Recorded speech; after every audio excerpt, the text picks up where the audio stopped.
Donc, salut tout le monde et bienvenue à cette capsule qui va poursuivre notre chapitre 6. Je reprends les notes où est-ce qu'on était au dernier cours, cours pendant lequel, en tout cas à la fin, j'ai tenté de vous expliquer le comportement réel d'un acide aminé dans l'eau. Ce qu'il faut comprendre, c'est que le comportement réel ne correspond pas nécessairement à la structure qui est toujours écrite dans un volume ou dans une annexe. C'est impossible pour un acide aminé d'avoir un COOH et un NH2 en même temps. Donc ça, c'est la première chose, parce que ce sont deux fonctions acido-basiques qui vont faire des échanges de protons dans l'eau et qui vont générer des charges. C'est tout ça l'important qui va être pour notre exemple prochain. Et que, en fait, on va voir que tout dépendant du pH d'une solution aqueuse, bien, la forme exacte d'un acide aminé va varier. Et par exemple, on va passer d'une amine protonée vers une amine non protonée à un certain pH. On va passer d'un COOH à un CO- à un autre pH. Et ici, je vais donner l'exemple pour l'alanine qui contient 2 pKa. Le pKa qui représente en fait la frontière du passage d'une population majoritaire. C'est un peu comme ça qu'il faut le voir. Là. Quand on dépasse 2.34, ici, il y a la majorité des COOH qui sont devenus des CO-. Et lorsque je suis en dessous de 2.34, c'est le contraire. Il y a la majorité des COOH qui sont comme ça. Et il y a une décroissance des CO- jusqu'à pH 0. Et quand on est à pH 0, on serait censé avoir 100% de nos COOH qui sont comme ça. Et le NH3+, lui, n'a pas varié pendant ce processus-là.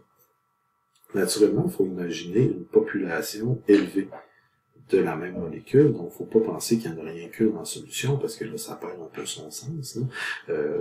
Imaginez-vous 1000 molécules pareilles, et qui vont varier tranquillement, pas vite, jusqu'à temps que toutes les molécules aient gagné un H+, puis qu'ils soient gagnés COH comme ça ici, rendu un pH près de 0. Puis imaginez vos 1000 molécules, lorsqu'elles dépassent 9.69 en termes de pH, bien, elles vont avoir perdu majoritairement les H+, sur l'amine et vont devenir de ce côté-ci. Ce que ça définit, c'est qu'en plein centre de ces deux pK-là, il va y avoir ce qu'on appelle le point isoélectrique, qui représente l'endroit où est-ce que sur vos 1000 molécules, elles ont toutes une charge négative et une charge positive. Donc, globalement, on considère que cette molécule-là, elle est neutre. On va dire zwitterionique, mais la molécule est neutre à ce pH-là. Vous comprendrez bien que le pH ici est modulé par l'utilisateur, et on va utiliser justement les différences de charge entre les espèces possibles d'un acide aminé pour faire ce qu'on appelle de la séparation d'acide aminé. Parce que ensuite de ça, quand on regarde tous les acides aminés qui sont présents dans votre volume, ils ont tous un point isoélectrique qui est différent. Donc, ce que ça va faire, c'est que plus on s'éloigne du point isoélectrique, du côté pH élevé, comme ça ici, plus on va avoir des charges négatives qui sont majoritaires, et c'est vraiment graduel. Plus on s'en va de ce côté-ci, plus la charge négative devient majoritaire et importante en nombre, et plus on s'en va vers la gauche, plus c'est la charge positive qui va être majoritaire en nombre, et encore une fois, c'est en fonction de la distance, de la différence entre le pH fixé par l'utilisateur et le point isoélectrique d'un acide aminé. Ça va nous aider à faire de la séparation.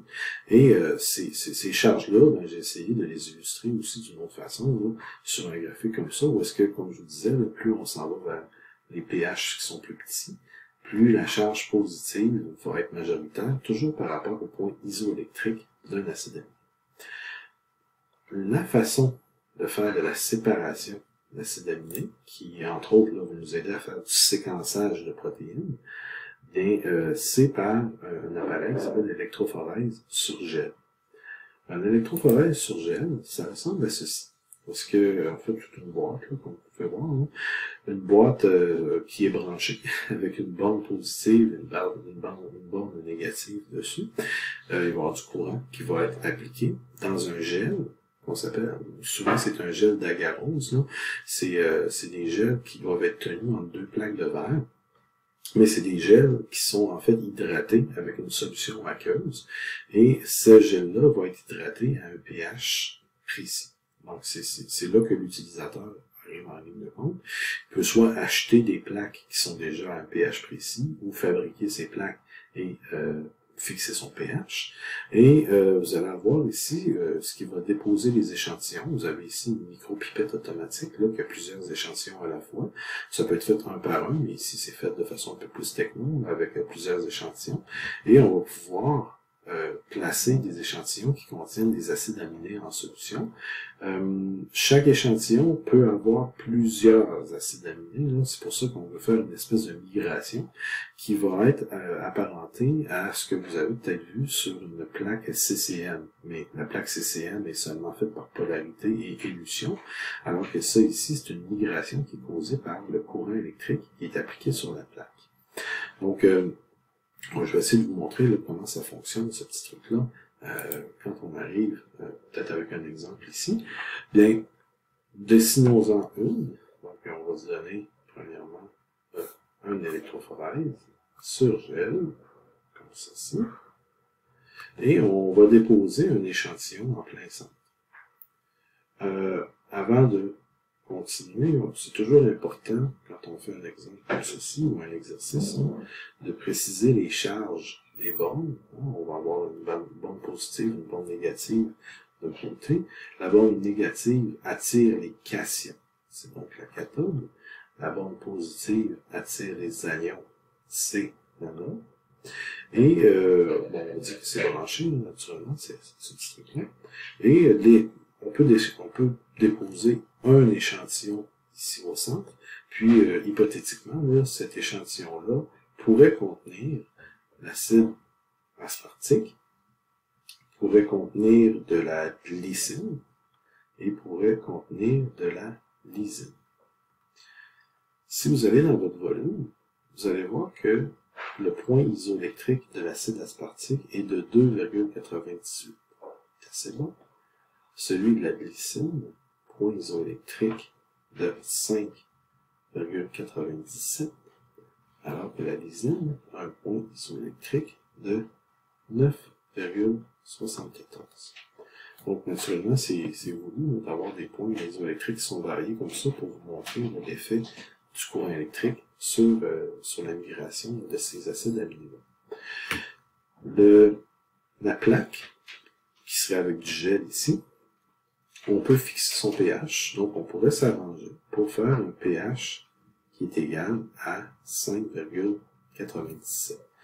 Bon, c'est peu possible d'arriver exactement à ça, mais bon, on va en travailler un petit peu, on arriverait dans le point 6. Là. Le but ici, c'est de fixer le pH proche d'un acide aminé donné, du pays d'un acide aminé donné, là, pour, lui, on pourrait le fixer sur la plaque en distance, là, parce qu'il ne migrera pas. Donc, je vous montre ceci dans quelques instants.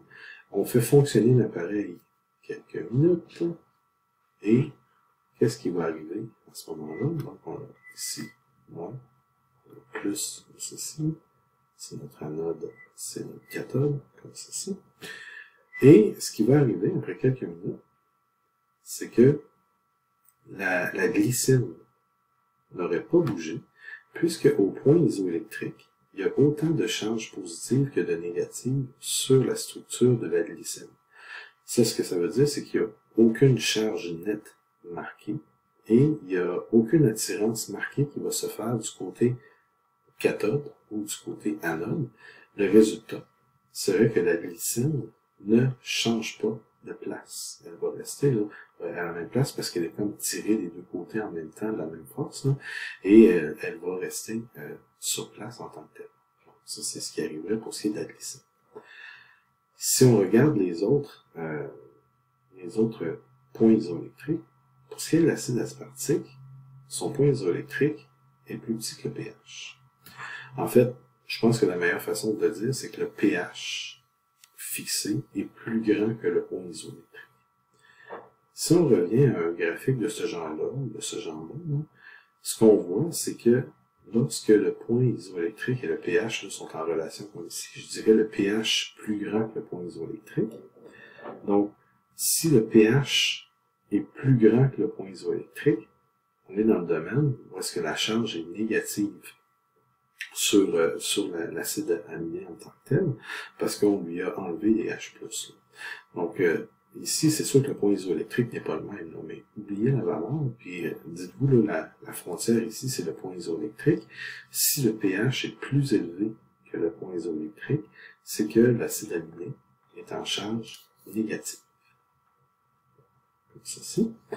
Naturellement, ici, c'est l'inverse, pour ce qui est de la lysine. Le pH est plus petit que le point isoélectrique, et quand c'est le cas, le pH étant plus petit que le point isoélectrique, on est en charge positive majoritaire. Donc, une fois qu'on a déterminé ceci, bien, on peut savoir de quel côté les acides aminés vont migrer. Parce que, par exemple, pour ce qui est de la lysine, si sa charge globale est positive, bien, elle va avoir été attirée vers la borne négative. Donc, on va pouvoir la faire migrer, là, et on a pu séparer la lysine de la glycine par migration dans le gel. Vous aurez compris que c'est la même chose, mais à l'inverse, qui arrive avec l'acide aspartique, puisque avec sa charge négative nette, l'acide aspartique va être attiré vers la borne positive. Et comme ceci, on pourrait séparer les trois acides aminés ici, là, et pouvoir identifier là, les acides en tant que tels. Ce qu'il faut comprendre, c'est que dans mon exemple ici, il y a comme une fausseté pédagogique. C'est que d'habitude, quand on met un échantillon, on peut avoir un doute de qu'est-ce qu'il y a dedans, mais on ne le sait pas.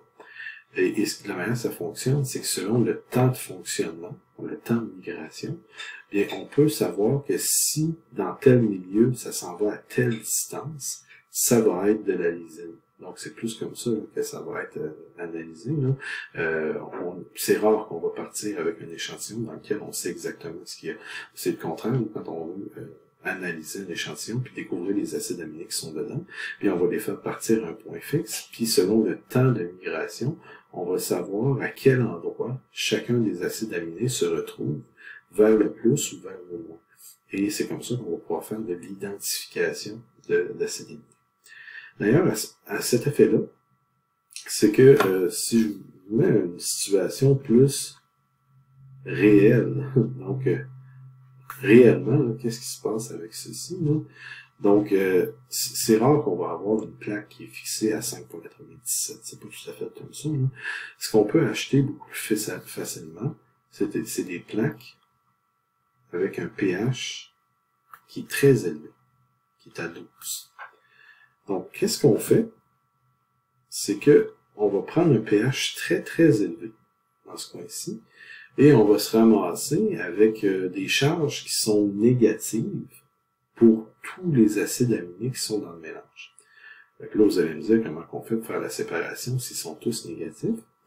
Bien, rappelez-vous que c'est la différence entre le point isoélectrique et le pH fixé qui donne non seulement la charge, mais aussi l'intensité ou le nombre de charges négatives. Donc, voici à quoi ça pourrait ressembler si je prends une plaque qui est à pH 12 et je fais le même exemple que je viens de faire avec vous, mais fait un petit peu différemment. Comme je vous dis, si on est à un pH très très élevé, tous les acides aminés vont être négatifs. Ça veut dire qu'il n'y a aucun acide aminé qui va migrer vers la borne négative puisqu'ils sont tous négatifs. Donc, ce qu'on fait, c'est que du côté borne négative, ici, on va déposer notre échantillon de départ tout près de cette borne-là et on va laisser beaucoup d'espace sur la plaque pour pouvoir faire une migration vers la borne positive. Et on va faire ici là, les trois mêmes acides aminés, donc toujours mon acide aspartique, la glycine et la lysine. De manière que je vais analyser ça ici, c'est que par rapport à l'acide aspartique, regardez son point isoélectrique, c'est 2,98 là. Ici, le pH est beaucoup, beaucoup plus élevé que le point isoélectrique. Donc, autrement dit, cet acide aminé-là, il y a une grande distance entre le point isoélectrique et le pH. Elle est très, très, très négative. Okay? Donc, sa charge négative, elle est marquée en nombre, en intensité. La glycine, ici, on va dire que le pH est plus grand, mais moins plus grand que le point isoélectrique. Fait que la charge, ici, elle va être négative en tant que telle. Et pour ce qui est de la lysine, le pH, si on regarde la lysine, son point isoélectrique, c'est 9,74. Le pH est légèrement plus grand que le point isoélectrique. Elle va être un peu négative. Ce que j'essaie de vous montrer ici, c'est que plus il y a de distance entre le pH et le point isoélectrique, plus l'intensité de la charge va être forte. Fait ici, on a une charge très négative en nombre pour ce qui est de l'acide aspartique, modérément négatif pour ce qui est de la glycine, et un peu négatif pour ce qui est de la lysine. Et ce qui va se passer, après, n'oubliez pas, là, ça c'est pH 12, là.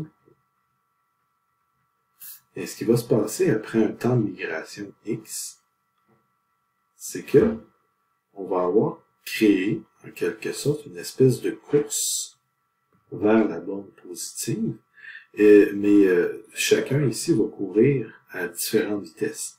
Puisque ici, c'est très négatif, l'acide aspartique va avoir couru rapidement vers la borne positive pour aller chercher la charge en tant que telle. Donc, si c'est très marqué négatif, ça va être fortement attiré par la borne positive. Ici, ce qui est de la glycine, bien, ça a été modérément attiré par la charge positive. Donc, c'est comme ça qu'on va pouvoir les séparer. Et avec une faible migration, je ne mettrai pas au point de départ. Si on prend le point de départ ici pour comparer, là, bien, vous allez avoir une faible migration de la lysine, puisque sa charge, elle est un peu négative, mais en étant un peu négative, elle va avoir tendance à bouger très peu vers la borne positive.